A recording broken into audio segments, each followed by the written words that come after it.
intermediate level, it doesn't really matter. That you can always get a couple of kills here and there. That's why like when I'm playing, when I'm like super on point, and I'm just like trying to exploit my opponent like crazy. You see me get like fucking like I get like 15 kills, I get super fucking fed, and I just like carry the game usually. That's what you're supposed to do, right? The thing is, in order to do that, you need to study the matchups beforehand, analyze what type of jungler you're playing against. If it's an early ganking jungler or a weak tank jungler that you can abuse, etc. There's like a lot of factors that get put into that.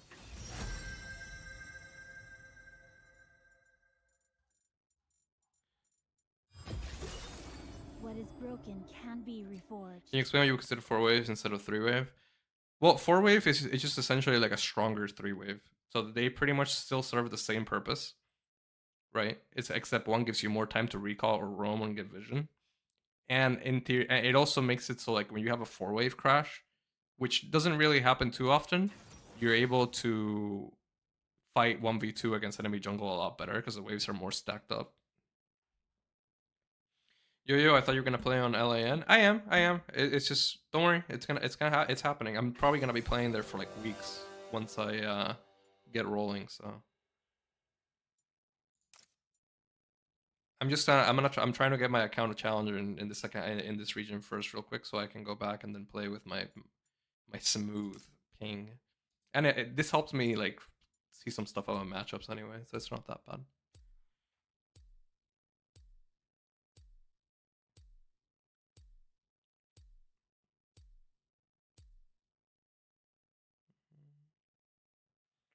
We're in drought for wins, brother. You guys want me to win this game?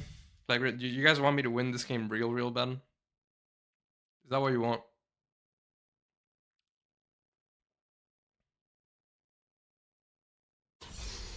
Super tryhard? Well, actually, you know what's funny? Because it's both junglers in this team. Mostly their jungler is better than my jungler, I'm pretty sure. So I pretty much have to do the whole like, oh, I only want to trade with the wave states back and forth, and then like exploit the Camille. So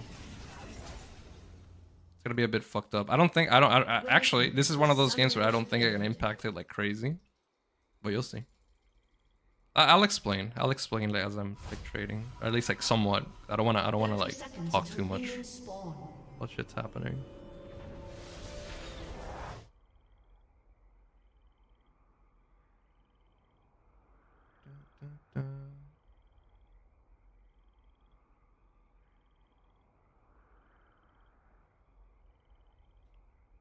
Alright, so listen. So we have Draven Thresh. We got Ezreal Karma. Right.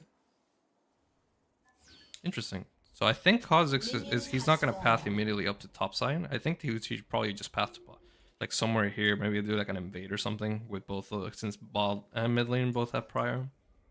But just in case that doesn't happen, we're gonna play the waves and everything according to that specifically.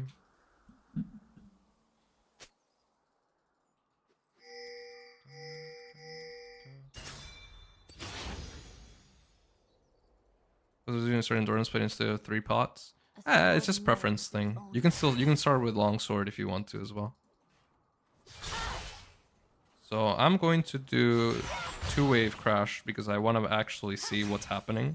The wave will bounce back to me and I want to see what's actually happening with the enemy jungler and my jungler, and then I can decide based on that what I want to do after. See, like I would love to exploit this guy's like micro, but in this scenario I can't really do it too much. Especially when you see like they completely forfeit the early push.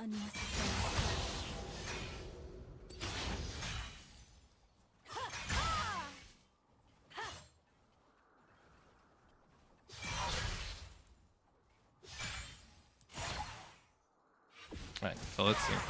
What conflict awaits?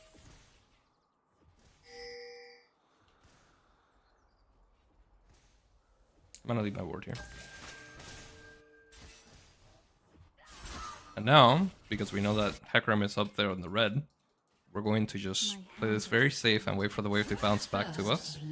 As you can see, Kha'Zix ganked bot lane after his push. Why? Because it's a Draven Thresh lane. me up here, I would love to exploit her in the micro, but because we know that Hecarim is up here, I have to play waves. Already on paper. Burdens of the past. Here's our boy, right there.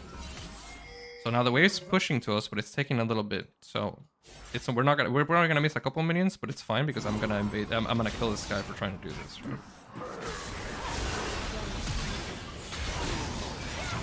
Or at least, well, I tried.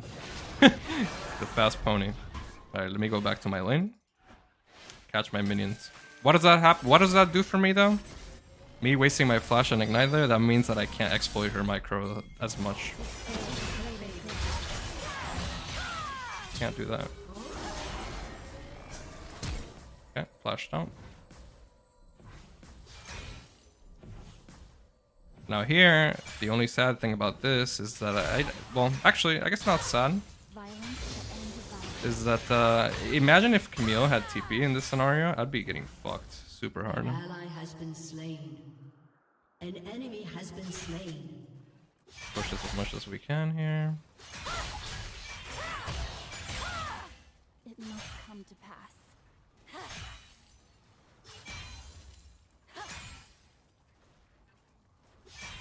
Camille's mid lane, this is gonna crash completely, and we reset. So what did I do wrong this game? Or like so far? Flash igniting for him there, I should have just let him out with the ghost. That would have probably given me the kill on the Camille when she tried to crash there. My spirit is not lost. But these are like my more boring games because I really dislike the games where junglers kind of dictate the early laning phase like that. I like playing when both junglers have a lot more lenient, like there's more leniency in like how you can fuck with the Camille early, like not really bother with the wave states, right? So like the Camille do the right thing, giving the wave early, first 2 waves. Well, I mean, she has no choice. She has to. Riven always has priority over her, so. They cross the line. Let's wait for this wave to keep pushing to us now. We're in a pretty good spot. So now the only really kill pressure I have on the Camille is going to be at 6. And 5 is just going to be like trading patterns that give me net wins, right?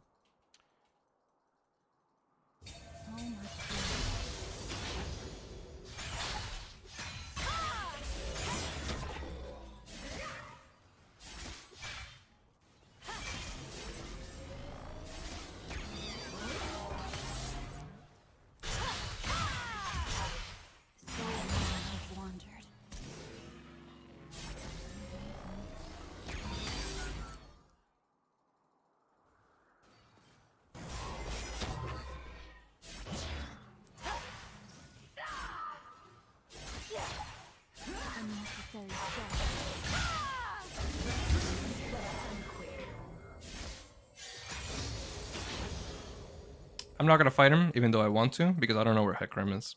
But that right there was an angle where I could potentially kill her. But again, I don't know where Hecarim is, so that could be really bad for me.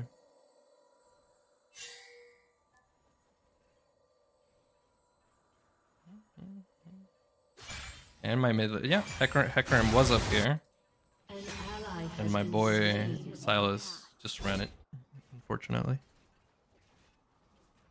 But see, whenever you're in a high elo game, or like a game where you know that the junglers know how to play the game pretty decently, that's it. Then say like you can't do the exploit the lane thing as much as I do, or like the matchups. I mean, that's why the game is so cool when the junglers path away from top lane, because then you can start using your advantage in laning really heavily. Or if you have your jungler path up to top side and you know he's gonna gank on the wave with the other jungler.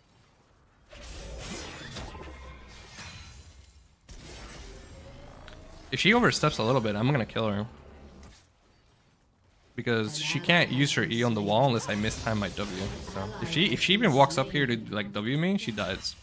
But I hope she knows that.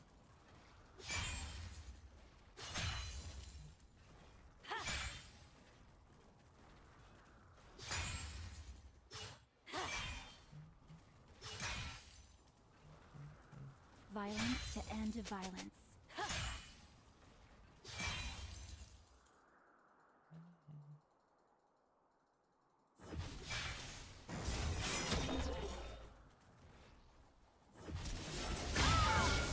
Got the bone plating.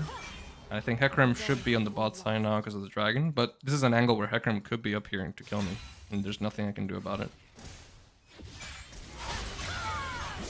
But I'm trying to exploit her right now, so I'm willing to die to Hecarim here for the chance of maybe getting a kill on her.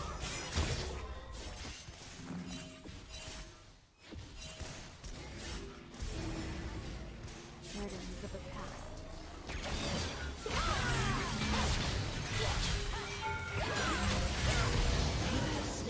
Okay, so Hecarim is going to top side now. He's taking his red. Probably heading to me, so I gotta get out really quickly. No more I can't even get the hesitation. plate. Because then he would, if I got that plate, he would have killed me.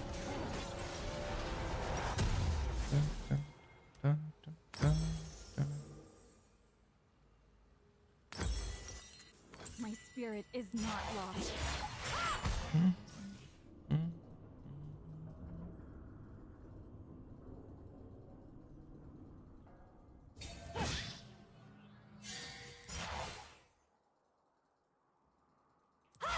Learn from your mistakes.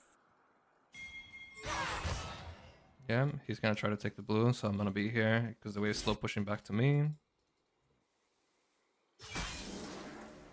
Looks like he's starting Herald. So let's toy with this guy. Let's make it. I'm not actually gonna fight here. I'm just waiting for Camille to come down. He doesn't have ult, so.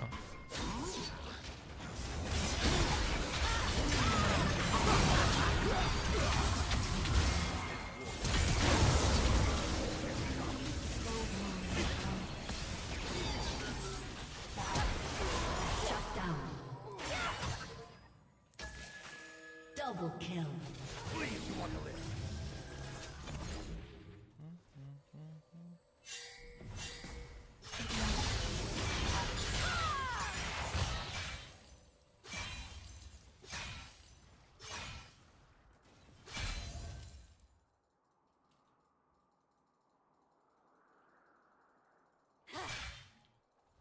Yeah, but you know what's cool? None of this actually matters. The thing that I'm talking about right now, because all this proper play. You guys know the flaw with it? The flaw with it is that if you're doing this proper play and your teammate ends anyway, you lose anyway. So that's why I like to just fucking go hard fighting people all day, because it makes you better, like 1v1. So when you have 5 extremely good players on the team, that's how you get your edge when you play against them. You know the trade patterns better than they do. My hands are stained.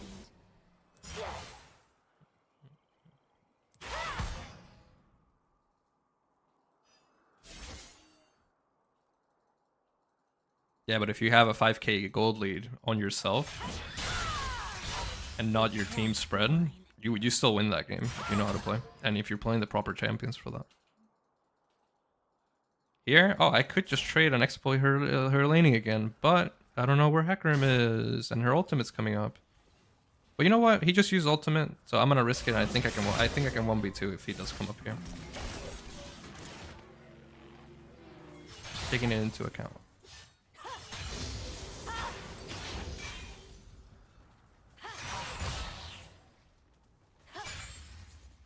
Burdens of the past. Here we go.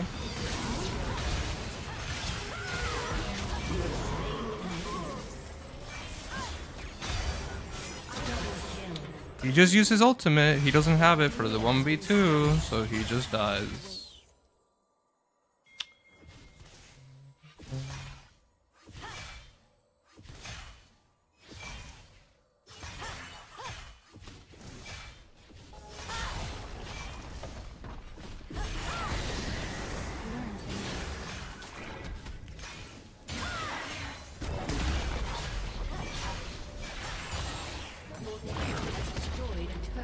But this has all been worthless and unfun because I didn't learn anything in the matchup micro-wise.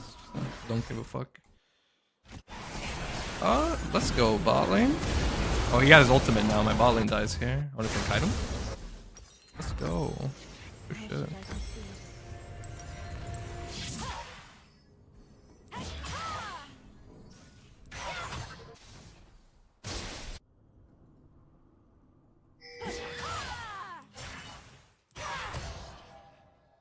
So long we wandered.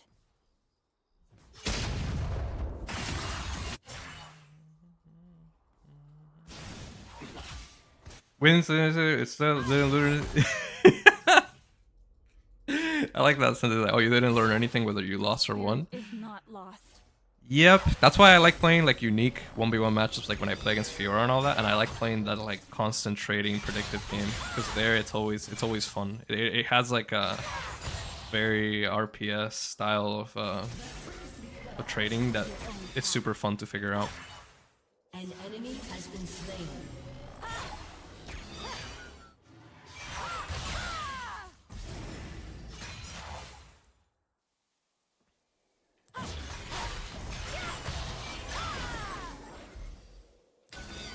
Take care of the greater good.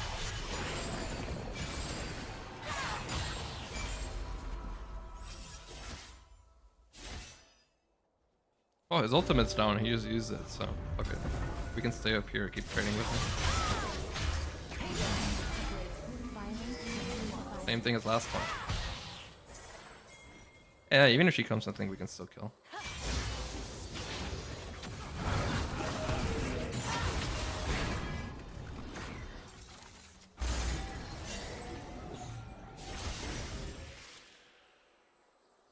My hand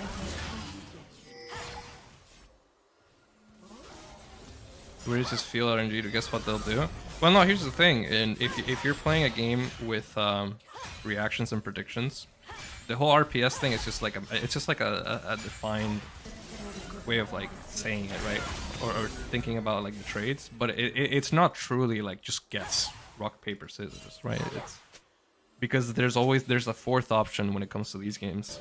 Like if, for example, if I walk up and I try to trade with Camille, right? those who were She can always just say, oh, he's either gonna trade with me or not trade, right? An ally has been slain. Trade with me, not trade, or bait me, right? But then there's always the fourth option. The fourth option is you just do nothing.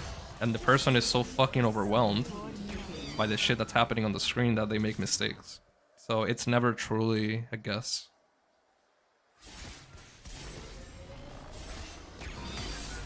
Rampage. Your turret has been destroyed.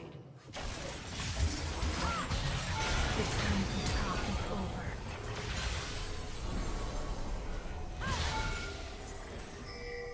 Unstoppable.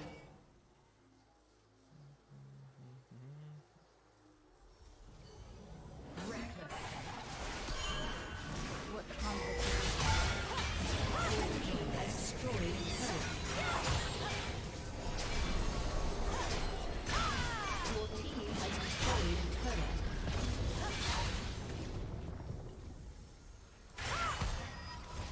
learn from your mistakes. Yeah, let's just get out. Get my black cleaver. Wait, see, I could have been playing like this the last couple of games with the jungler. Like, you remember the Darius from earlier? He's a perfect example. Okay, look. I 3-wave crashed into him, Wandered. but because I still wanted to test more of the matchup training patterns, even with that amount of HP, I said, fuck it. I'm gonna sit there and I'm gonna still do it, right? When instead, I should have recalled and then just played for jungle interactions. But it's like, again, same thing. That's why I like going against weaker junglers, so I don't have to do like the constant cycling of like, oh, this is my recall timer, this is the wave crash that I'm doing, and this is where I need to get out, get in, right? Whoops. See, now that one you guys can add to the counter.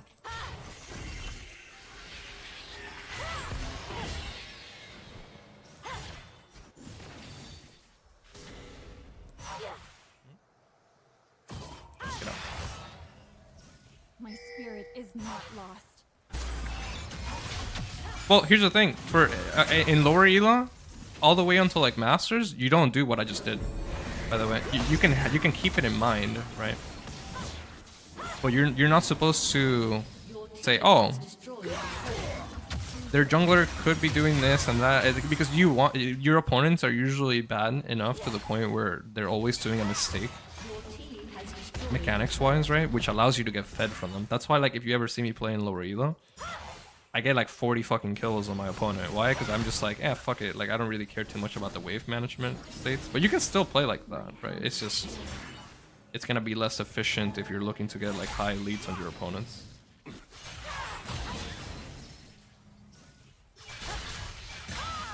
And you know what's funny?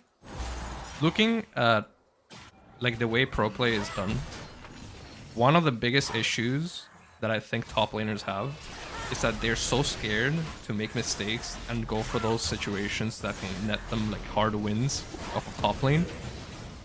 Right? They're so scared of doing these things. And whenever they play against godlike top lane players from like Korea, for example, where they actually limit test that hard, they get fucking destroyed. Playing the style of just farming and clearing and just waste state recalls is fine, but it's like you also need to know the other style a lot more. That's just my opinion, though. What do I know?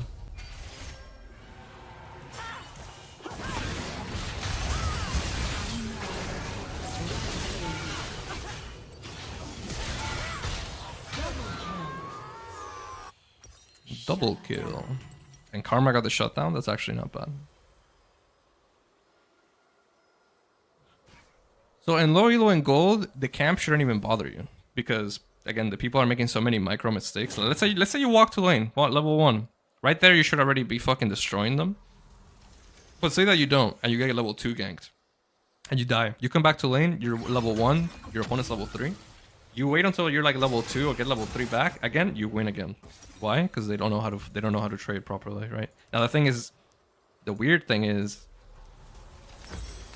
that, or not the weird thing, but like what people ask me, they're like, oh, I'm gold myself. How can I exploit that hard? And I'm like, oh, that's the thing. You have to practice the matchups themselves and then limit test so that you know that you can't allow dumb shit from your opponent. So you're going to not know. That's perfectly fine. You're going to not know how to like exploit your opponent, but you have to learn by limit testing. You gotta go for it.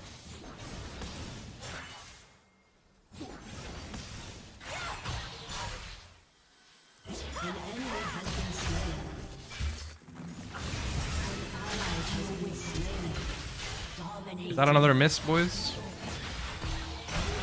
Did I miss the wind slash again? Fuck me. Crazy.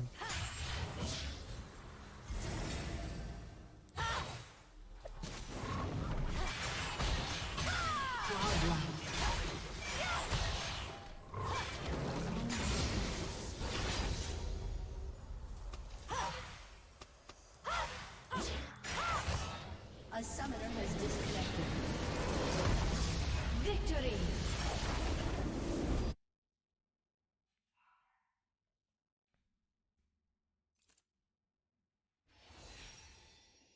Literally just plain norms and permafire is what it sounds like. Perfectly int for learning. True. Doesn't sound bad.